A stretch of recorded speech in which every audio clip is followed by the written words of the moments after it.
plant for today is the parlor palm, or also known as Chamaedorea elegans. Quite a difficult name to pronounce, right?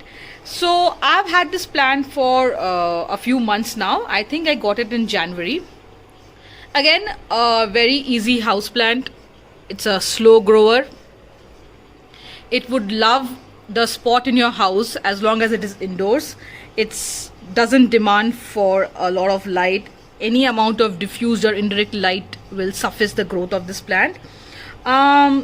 What I recently learned about this plant is that this also does have flowers. It has yellow flowers which will only come after the plant is mature enough, and the flowers are said to have produced seeds. But then I did not yet acquire fulfilling research to satisfy that particular statement. So yeah, in my house this plant stays there beside my aquarium, wherein this is a north facing window, wherein it gets the exact amount of diffused light which is required for this particular plant to thrive.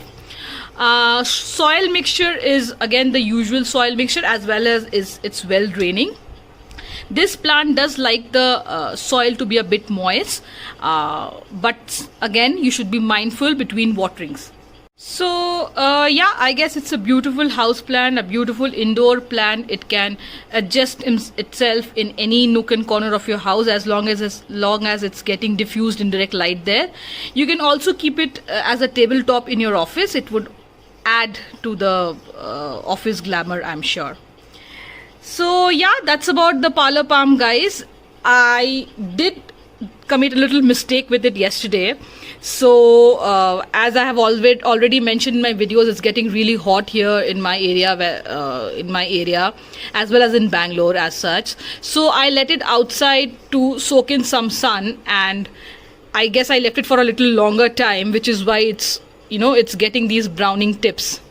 So what you can do when you see such browning tips on any of your plants is that you can just take a scissor and cut off this tip. Just chip this off. So yeah, then your plant is going to be as beautiful as ever. So in case you have any further queries on this particular plant, please do ask me in the comment section. I'll make a point of replying to each and every query of yours. And if you're still new to my channel, please do like and subscribe, guys. Every like and every subscription would mean a lot to me. Also, I have an Instagram page named as The Eclectic Touch. If you're not following me there, please do follow me there as well. I keep posting a lot of planty content, care and tips there on a day-to-day basis, and I assure you won't be disappointed. So stay tuned, guys. Bye bye.